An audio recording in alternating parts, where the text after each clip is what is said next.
Hey everyone, and welcome back to today's Love Transformation class. And today we're going to have a really exciting conversation for you because it's going to be all about sex. So before I introduce today's expert, I'm going to put a little disclaimer on this one that if you're not truly interested in forming a deeply connected, lasting relationship, if having casual sex or you're not into monogamy is what you're about, then maybe this conversation is not for you.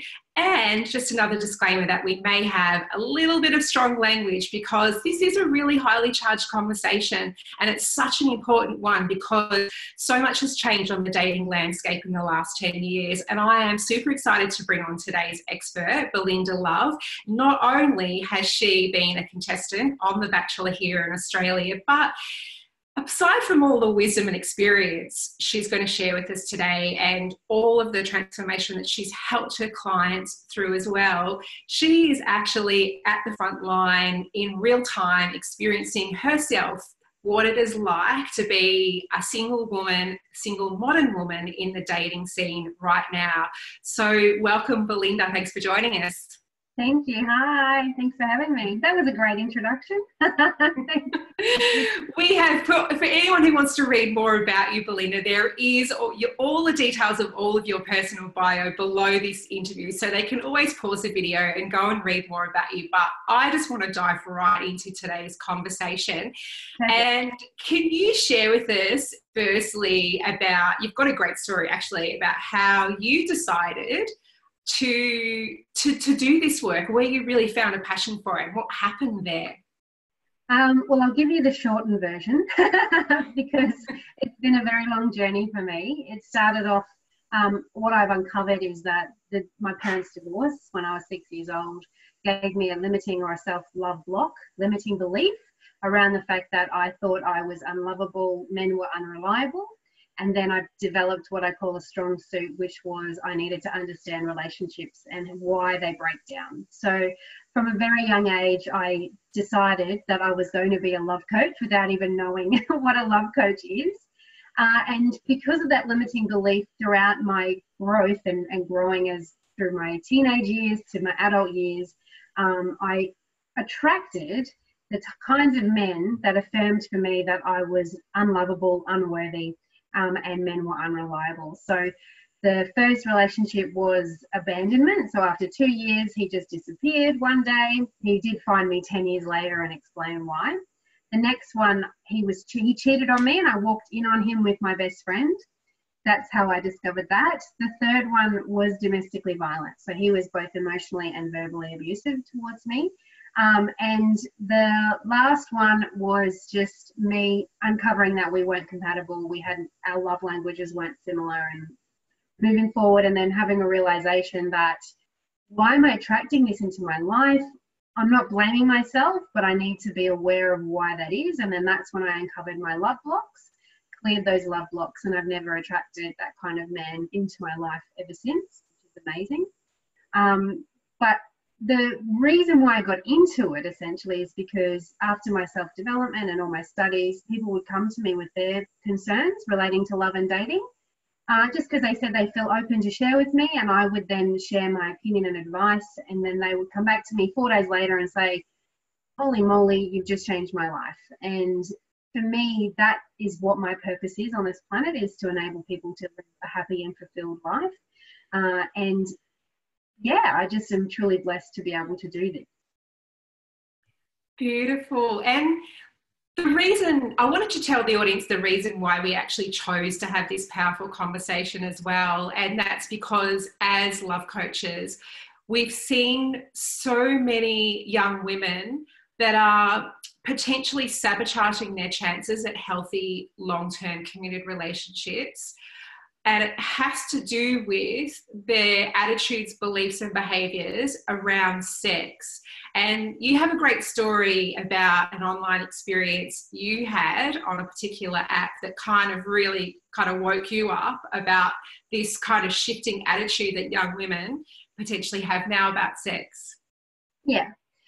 So that experience was, firstly, I actually lived that experience. So after my ex cheated on me, I decided that men were cheaters and you can't trust them. And I went into this cycle of casual sex because I didn't know how to commit to I wanted a commitment, but I didn't know that I could trust somebody to be in a commitment without cheating on me again.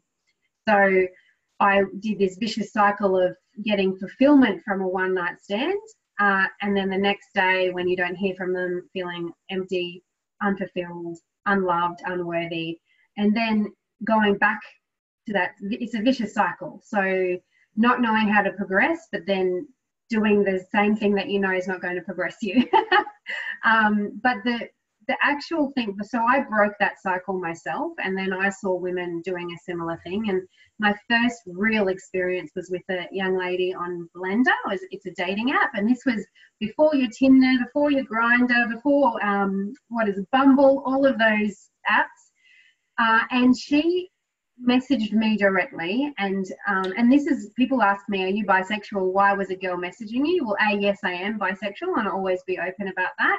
But B, you could just message people back in the day. You didn't actually need to match with anybody at the time. So her first message she sent to me was a full frontal photo, naked, from the neck down, so you couldn't see her face, but she was fully naked. And I said to her, what is it that you're looking for? And she said, I'm looking for love in a relationship. And I said, well, that's going to attract the wrong type of relationship. By sending that as your first message, you're going to get men who think you're ready for sex. And she got upset at me at the time, and she said, and am I allowed to swear? Mm-hmm. Yes. Yeah. And to quote her, she said, you better get used to it because men like to fuck. And those were her exact words. And I replied and said, yes, men like to have sex, women like to have sex, but what you're putting out is what you're bringing back. So be mindful of how you position yourself. It's a marketplace out there. So she went away, and I didn't think I'd hear from her ever again. And people usually come back to me about 4 or 5 days later after they've processed what I said and implemented some changes, even though I never sort of intended for that. I just wanted to share with her. She came back to me and she said, Belinda, you're absolutely right.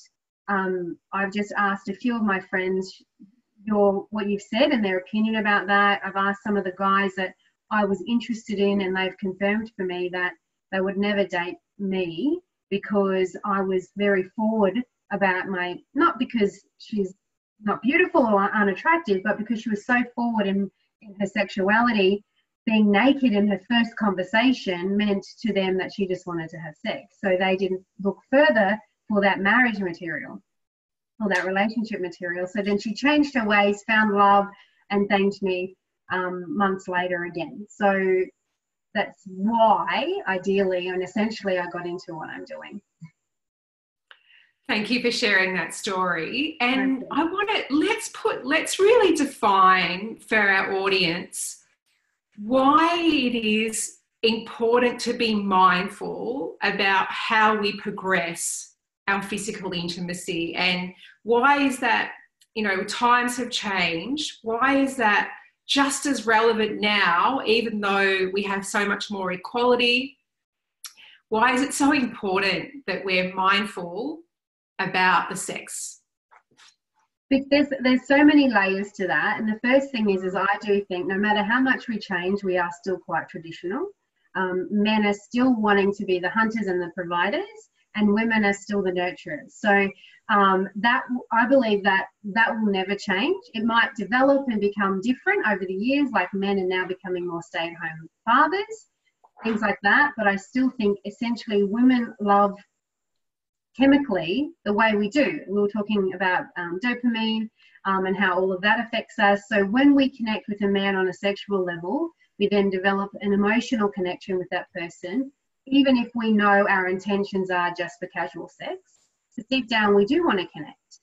And especially if you're living with a love block that I mentioned earlier around self-worth, value, limiting beliefs regarding whether men are ever going to treat you right, they're just cheaters and users. And the same for men as well. Men can have the same love blocks. So it's not just for women. So I think essentially by delivering photos naked of yourself, it's just, and what I wanted to say actually, it's like musicians. If you go to the opera and play a rock concert, it's the wrong audience. You're talking the wrong music to the wrong audience. So you're going to get the reaction that you're going to get. So, and it's the same with advertising. If you're a big brand and you don't know your market and your avatar, and your message is, you know, I don't know, should I refer like Coke? If you're saying doesn't refresh your thirst and it tastes terrible, you're going to get the wrong market back. No one's going to buy the product, if that makes sense. So by understanding your value and what you offer, and then understanding who you want what the audience is and who they are, then you'll attract the right people back. I hope I've made sense there. Yeah, definitely. Yeah. Went on a bit of a rant. What I have noticed as well is, like you mentioned before, it takes time for us to really get to know, even though someone might tick a lot of boxes for us. It takes time to know if there's real genuine compatibility. It takes time to know ultimately if their goals for a future relationship are the same. But as women, if we connect intimately with a man really early on, before we actually know if they're a good fit for a potential long-term partner, we're bonded to them potentially way too early. And oftentimes, if there's a lot of sexual chemistry early on, we overlook a whole heap of red flags because that sexual chemistry is pretty powerful. And then it's just broken hearts all the way after that because we're bonded.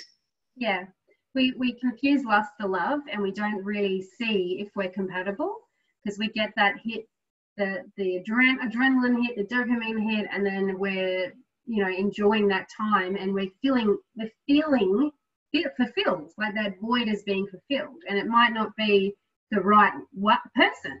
So we get confused. So about holding back. People say, well, you've got to, because if you don't, they're just going to leave you. Well, you know what? Good riddance. If you don't sleep with them soon and they walk away, well, then that's your answer. And then you don't have to sleep with somebody and feel unworthy after it because they've done that anyway, because they've said all the right things to get you into bed. You feel like it's the right choice to do that because you're trusting their word. And we as women want to trust their word because that's, we're nurturing and loving and trusting. So that's what we want, a man to tell us the truth, or vice versa. Like, we don't want to be lied to in human nature. So we trust that, we get the connection the next day or the next few days when it tapers off or you don't hear from them again, that whole vicious cycle happens. So good riddance if you don't sleep with them, because it shows you what their true intentions were without the whole pain and hassle of feeling unworthy. I totally agree with you on that one, Belinda. And anecdotally from most of the men that I've spoken to, I've never heard any of them say, if it was a woman that they were genuinely interested in, that they would stop seeing her if she would take things further after a period of time. I've never heard a guy say that. In fact, in most cases, it almost intrigues him even more, providing the relationship is progressing in some senses and they're not getting the impression that you're just playing games, basically. But I also think on the flip side, I hear many men say that if you sleep with them on the first date, they tend to put you in the non-marriage category. So they will automatically think that it's not worth progressing. I mean, don't get me wrong, I know some people who have been married from a one-night stand, but that's the minority, it's not the majority. So, I've heard more often or not, they won't continue a relationship if you sleep with them on the first date. Isn't that interesting that a man will almost classify us as the good time girl or the girl that's a potential relationship or long-term marriage material? And I remember asking a lot of my guy friends about that and how do you view that? And a lot of them talked about this idea that they're one person that they choose to commit to for the rest of their life. They want that person in their mind to be special, to be different from all the other girls. They want to see her as different, as special as theirs. And the idea of going out to the local bar or to the local pub and walking in with their girl that they think is special, but who's also potentially slept around with half a dozen other guys at the local pub, is the kind of shame that men don't like at all. And it's kind of, it seems unfair, and it seems like a double standard because it's so okay for men to do that, but that seems to be sort of like something common that men have talked to me about. They don't want to think that their special partner is someone that's sort of slept around, and they're kind of sensitive about that. Yeah, and I think they need to toughen up a bit in that regard. Just because I don't think we should base somebody's worth on, or if their potential marriage material, on who they've slept with or how many people they've slept with. And I think that's another conversation, but it is essentially accurate in what you're saying. So they want to have that woman that is special and unique and not known across their friendship circle to be sleeping. Thank you for clearing that up too. I think it is really important, like regardless of what our past has been, for us to really kind of own that as part of our journey. We made the best decisions we could in those moments that we had. But I wanted to ask your thoughts about something that I've heard sometimes from girlfriends, and that is, you know, I enjoy sex, I want to be able to feel sexually liberated. I watched Sex and the City. I want to be one of those girls. And whilst I do want a relationship, I'm open to having casual sex, particularly with guys I know that I'm not going to want a relationship. If it's a relationship guy, I'm going to sort of be more mindful to take my time with him. What are your thoughts about that? So I have two thoughts about it, and I do think that when we should be able to enjoy sex freely if we want to, as long as we know our intentions and we aren't getting connected to that man emotionally. But having said that, it's really difficult if you are sleeping with people casually but then you want a relationship, it's going back to the audience again. You're not delivering your message to the right audience. What you want, you're confusing yourself. You're confusing I believe, the universe, law of attraction. Your actions are what creates the results, essentially. So it's about knowing your values and knowing what it is you really want, and actually just sticking to that and not confusing yourself, confusing the men that you're dating. I'm not disagreeing that you shouldn't or can't have casual sex. Absolutely, if you feel comfortable to do that, but just know, if you want a relationship, just decide, I want a relationship, and I'm not going to sway from that. Sex is definitely an energy exchange between two people. And what I've noticed is that even if it's someone that we think we're not particularly interested in, at some point, if we feel as though we've been rejected or they're no longer interested, it still impacts our self-esteem, even if we weren't interested in that guy in the first place. Absolutely. It's about knowing really what you want, and just, it's sort of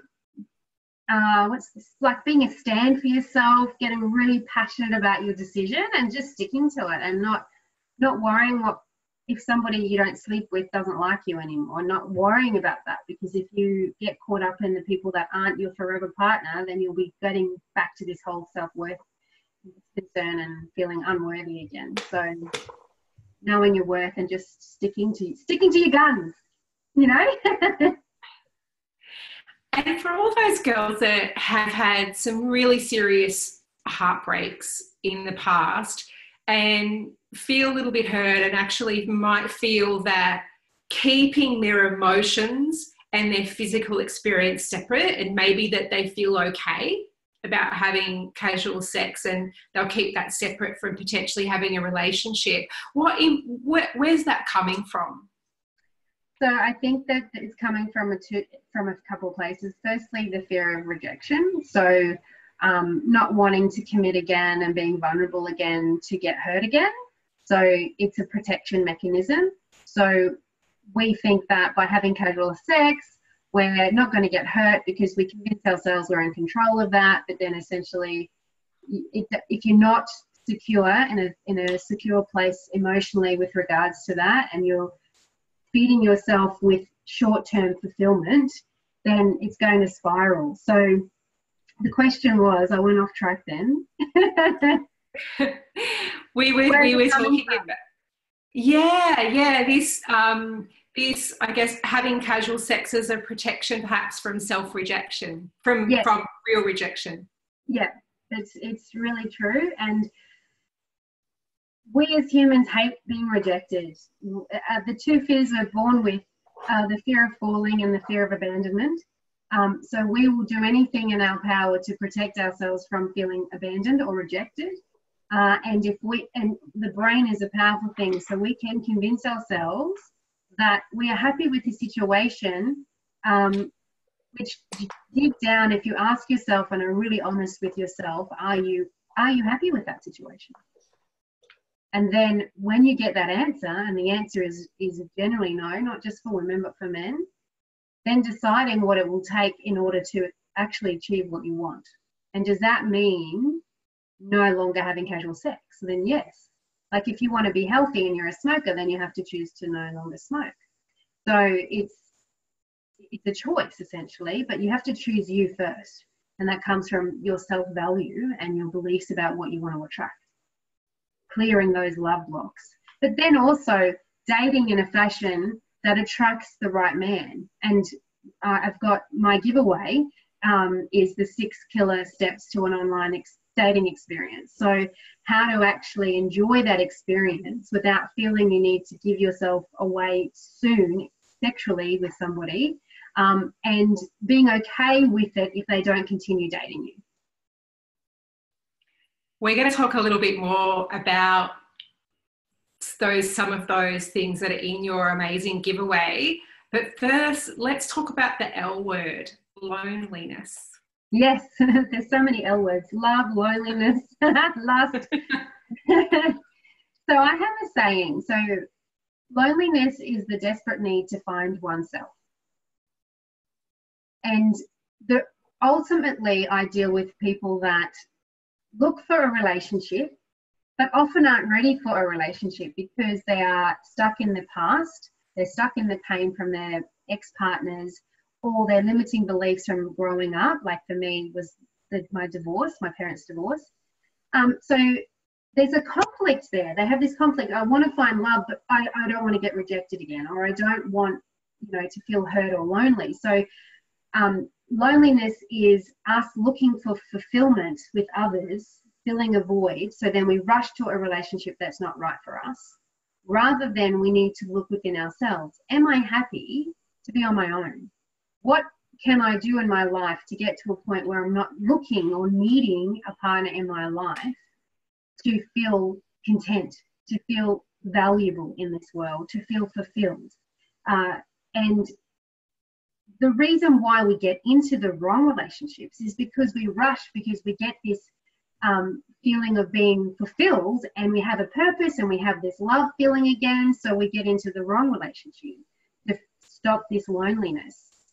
It's the wrong order for me, and I educate on the right order and how to get to a point after a breakup of getting through, because closure is something that we miss, and my book I've written goes through the 4 phases, and we often go to progression before we find closure. And when we go to progression, the person that we are dating, we hold accountable for our past relationships mistakes. And we expect them, we say, don't you cheat on me because I've been cheated on and it broke my heart, or don't you lie to me, or don't you, instead of allowing that person to show you who they are from the start, we're already thinking they're going to cheat on us, excuse me, which then creates this distrust around that relationship from the start. This is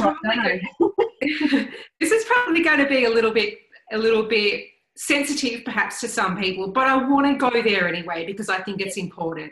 So you've got a client or a friend, and she's just met a guy online, and she wants your advice about how do I navigate this whole when do we sleep together thing. And I'm sure if you asked 100 different people, they're going to have 100 different opinions about it. But I'd love to hear your opinion about what are some good guidelines or frameworks about how we can navigate this whole casual dating through to intimacy, through to committed relationships journey. Yeah. So I say when you feel it's right, but then when is that? So for me, essentially, when I'm dating, I don't sleep with someone for about a month.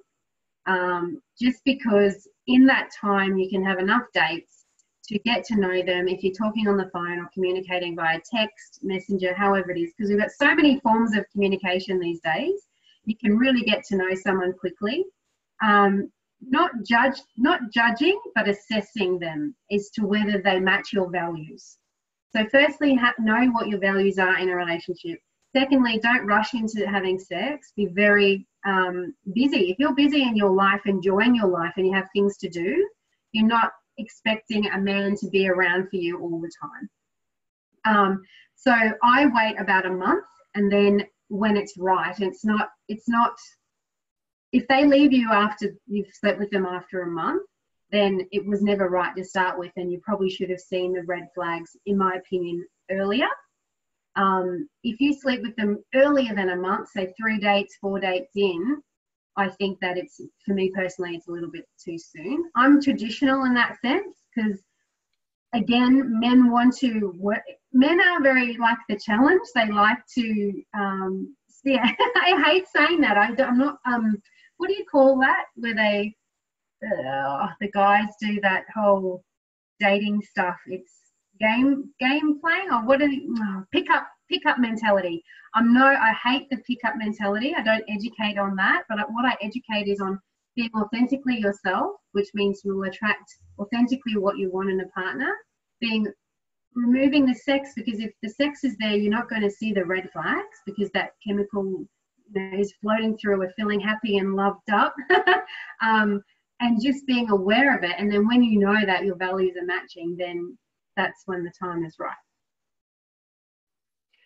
What I've noticed, and I love picking the brains of guys for this particular reason, and hearing on one side my clients complaining at times about how, he said all the right things, he did all the right things, I thought we were agreed on where we were at and we were in the same place, and I thought we had some kind of commitment, and then it just faded out after we became intimate.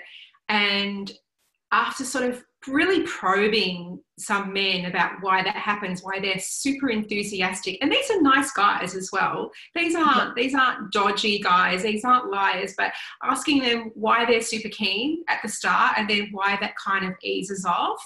And what they usually describe is that they're not really thinking that far ahead. They're not projecting as far forward as what we perhaps are as females. They're just really into her and really enjoying her company and really present in the moment and kind of excited to get to the good bits as quickly as they can, which doesn't necessarily make them bad guys, right? They just want to create some momentum and get caught up in the fun of it so that they can start getting the good bits. And they will potentially say, yeah, let's go on this holiday, let's do this together, but they're not necessarily lying about that. They're just not in the future, they're in the now. Yeah.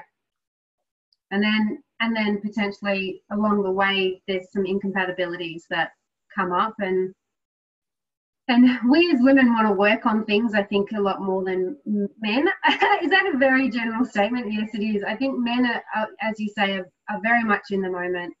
But as soon as it goes too far forward or goes too fast, or there is incompatibilities, I find men are better at knowing when to pull the pin or knowing when to walk away. Whereas we don't want to have to do that. We want to make it work. We've invested time in somebody, so what's the issue? Why can't we communicate about it and resolve it? Which I think that's why men go into their cave, but that's a whole other conversation. I love that you mentioned that, because I think sometimes especially when we're really confused, if something was moving along and it was really going really well, and then we don't sort of have an explanation for why it ended. Yeah. It is a really good mindset to kind of think, maybe he saw something in us that I didn't see quite yet. And to trust, I think sometimes men are quite intuitive when it comes to whether you're going to be someone that I feel like I'm going to be compatible or want to commit to long term. And sometimes it is not necessarily a reflection of us or our worth or anything that we have to offer. Sometimes he might just see that it's not quite the right fit before we do. And I think sometimes we have to have a little bit more trust in that, right? Yeah. And I don't see it as rejection. I see it as a blessing, and I actually call it a universal diversion. So the universe, where we want something so bad, we aren't given what we want, we're given what we need. And rather than making it mean that I'm unworthy, making it mean this is just a kick in the butt in the right direction, because that person long term essentially wasn't going to be right for me. So moving on rather than dwelling in the why me, what did I do wrong, and blaming yourself. Because there will be something amazing there for you that sees you. If we don't have a set time frame, and there's not really a rule of thumb, how do we know when it's okay to be intimate with someone? How do you know when it's right to be intimate with someone? I've been told many times that when you're monogamous, when you're actually in a relationship, then it's the time to sleep with that person. But I think it's 2019 now, and I don't think you need to wait 3 months, 6 months for that. I just think when you know that you're connecting on a level, people date somebody for their potential. So if you're looking at someone and saying, oh, if he just changed this or if he just changed that, it'd be great. And if you're dating them and all you see is one little red flag that you can adapt to, because I believe that we have to compromise and not settle. And there's a difference. And by accepting someone for who they are wholly and solely, flaws and all, I don't think that we're all perfect. No one is. And knowing that if this is the person and they are this person for the rest of your life, and you're comfortable with that, then I think that's the time to then become intimate with that person. And some people see it quicker. For me personally, can see it like that. Because I'm trained in that. So I was literally recently talking with someone from Bumble, and one of my rules is if you don't make a date within 3 days of having a conversation to catch up, then you're never going to catch up, because we get caught up in this social media conversation and instant connection that we actually don't connect in person. So that's one of my rules of thumb, and you'll find that in my online dating giveaway. But he was saying and this is a real example, some red flags were popping up for me straight away, with him making me wrong all the time with certain things that I was saying. And then I was like, no, don't be too quick to say no. And then we had a phone conversation, and the phone conversation was all about, because I have a beautiful cat and I love my cat. And he's like, I hate cats. I'm adamant that I'll never like a cat. No matter what you tell me. He was very angry and very rude about it. And I was like, well, this isn't going to work. I know that sounds really silly, but normally my old self would be like, oh, it'll be all right. He'll meet my cat and he'll like the cat and things will change. But now I'm like, well, no, I'm not going to try and make him like my cat. If he's so stubborn that he's not going to be open, it shows a lot of qualities underlying that as well, if that makes sense. So just being really observant and aware to people's language and how if they match your values, and not settling for that just for companionship. He had a lot of things going for him, but I know that probably sounds a bit basic in the sense that it's around my cat, but it's not. It's the personality, his stubbornness, his unwillingness to adapt, and not even really allow me to be heard in the conversation. I'm going off a little bit, but yeah. I really love, there is an American psychotherapist called Ken Page who wrote a fabulous book called Deeper Dating. And he has this beautiful saying about whether to tell if someone's right for you. It's not necessarily, this saying is not necessarily directly related to intimacy, but he says to ask yourself when you meet someone, does my soul feel safe with this person? Yes. And I think that's a beautiful thing to ask, because it's allowing your intuition, which is actually going to probably do a much better job than what's going on up here, to really decide. And that's what I also educate, the head, heart, and the gut instinct, and how we overanalyze things, but then emotionally how we connect, and then what really overrules it is the gut instinct. So it's about tuning into that and knowing the difference between settling, compromising your values, filling your voids for short-term connection because you are feeling lonely. And it's okay to feel lonely. Like, you know, every human on this planet, I believe, has felt lonely at least once in their life. It's about acknowledging that feeling, knowing where the root of that is coming from, and addressing it so you no longer feel lonely, even if you're single. And going back from your quote, Peter, Buddha says it really well. He says that when you meet somebody you love and is your soulmate, you feel at home. You don't feel anxious and excited. It's a safe feeling.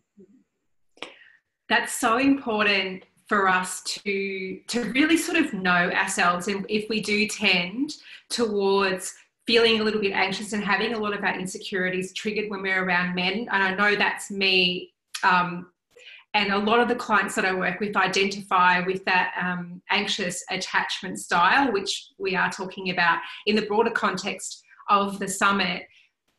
But in knowing that I get somewhat sort of anxious and bond very quickly to someone, I put in pretty strict rules as far as becoming intimate with someone, for me, only because I know that if I bond with them too early, I can end up getting really hurt by the wrong person. And so I'm one of these people that tends to have the rule that I wait until there's some kind of, or I've had some kind of conversation about being exclusive, which doesn't necessarily have the commitment, are we boyfriend and girlfriend kind of rules around it, but it's more a conversation about, I'm really enjoying where this is going. I'm not seeing anyone else at the moment. You know, these are sort of my standards as far as taking things to the next level with someone. And if and when you're on the same page, then let's take things further. But until then, I'm just enjoying getting to know you, sort of thing. Yeah, absolutely. And the less pressure, the pick up stuff again, I don't like that. But what I mean by this is, if the more unavailable you are, and the more of a challenge as well, they're more inclined that they want to know more about you. They're intrigued by you. They can see you're living an independent life. They don't feel like you're going to be dependent on them. Which that is very appealing to a man, to know that he's going to have a loving, supporting woman who has her own life as well. Because one of my relationships broke down because I didn't have my own life. I was, oh, sorry, did you hear that? I didn't have my own life.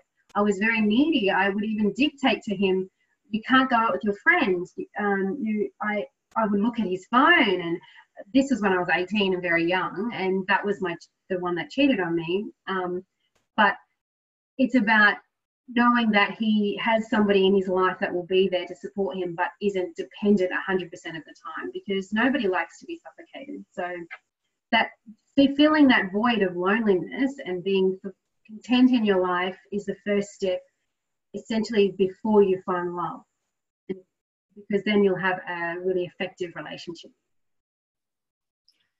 I have two more questions, and then we can wrap things up. The first question is, for all those that are listening that might be in some kind of relationship with someone that the feeling is not really going where they want it to go, but they'd like it to, if they've fallen into something that's kind of casual, or something's, stuck, or they're just headed in that direction, what can you do?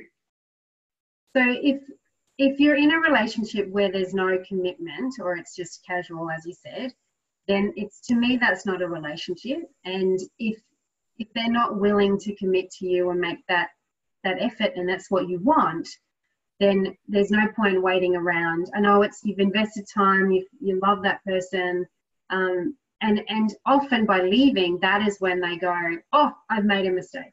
So it's about assessing whether your values are the same. Like, if you want monogamy, does he want monogamy? If he's not giving you that, then you need to choose you. I say choose you and move on. Stop settling, because you're never going to feel worthy in a relationship like that. I know it's very black and white what I'm saying right now. There are different circumstances where I talk more intimately with people one-on-one about their specific situation. But just to answer that question, if it's casual and not progressing, it's going to be casual and not progressing. And to choose you. If you don't know, it's a no. That's what I say. So then you get to take that control back for yourself and then make that decision to move on. Stay in that unfulfilling relationship, or move forward and find somebody that will give you what you want and what you deserve, because there absolutely is. So don't waste time on time wasters. Okay. So online dating. Yes. One question, and then we'll talk a little bit about your amazing giveaway. What are your thoughts about making your intentions clear about wanting a long-term relationship, or not being DTF, or open to anything casual, about putting those sorts of things in your app profile, online profile? Should we or shouldn't we? And what are we going to learn in your free gift? So I talk about that in my gift and the giveaway, but to give you some ideas, like I say, if you have one photo of yourself online and no description, instantly a swipe left, because that person is not making the effort to even write a profile, so they're not going to make an effort to ask you on a date, in my opinion. So the second thing is you have to be clear about what you want. If you're not clear about what you want, you're going to attract the wrong person. And if you write, I'm looking for a relationship, then don't be scared of doing that, because if we're fearful of writing that because it might push somebody away, good. You don't want to attract the people that aren't looking for a relationship anyway. So get rid of the time wasters. The photos that you use as well should reflect who you are as a person, and not be sexual innuendos in those photos, if you know what I mean, like connotations, like no nude photos, or no bikini shots, or lingerie shots, because that instantly puts sex in the mind of a man, and then that's the basket you fit in. So put beautiful photos of yourself being with your friends, being active, being like, you need a full length and a headshot as well, because you need to really show who you are as a person. Don't worry about your weight. Don't worry about, those sorts of things, because the man, even in my profile, I put a little bit of a bum steer, in the sense that I have one old photo of myself where I was a bit larger, because because for me, my weight fluctuates all the time. So I have current photos, and one photo of me a little bit larger, and that photo gets the most reaction out of all of them. And also it means that when they see me in person, they get a little bit of a surprise, because I'm how I am in person is not better than what I am online, because I feel beautiful as I was then, but I'm healthier, if that makes sense. So that's what I kind of do. So you'll meet more genuine people by being authentic on your page. And for me, I put on weight and lose weight all the time. So I want a man to understand that and love me for who I am, skinny or heavier, no matter what size I am. There's someone who loves all different types of body sizes, right? And I hear men that like tall and short, curvier and dark and redheads and short hair, long hair, all sorts of types. So there's definitely someone who's going to love your look just the way that you are. Thank you so much for sharing all of your wisdom, beautiful Belinda. And for anyone that is thinking about jumping online this year, or currently online and wants to really get some heads up with some amazing hacks about how to increase your success in that forum and have a really amazing experience, then definitely click the button down below and pick up Belinda's free guide. Is there anything else you'd like to add? No, I do want to say that everyone in this world is beautiful, and if you focus on your inner beauty, your outer beauty radiates and glows, and you will, when you step into your authentic self, you will attract somebody that absolutely loves you, however you are. So stop trying to be somebody else to please somebody else, because it's exhausting, and then you're going to find the wrong partner anyway. So embrace you. Be patient, and trust the universe will deliver the right person for you at the right time. Wonderful. Thanks everyone for tuning in for today's Love Transformation class. Don't forget to check out all the other bits of goodness and the amazing specials, offers, discounts, meditations that are happening throughout the event, and everything that's down below the page as well. Thanks again, Belinda, for joining us. Really love this conversation. And if you'd like to take this conversation further, you can jump over into the Facebook group and ask a heap of questions, or definitely make sure that you check out all of Belinda's social links and connect with her on Facebook, Instagram, and make sure you get her freebie as well. Thanks again. Thanks for having me.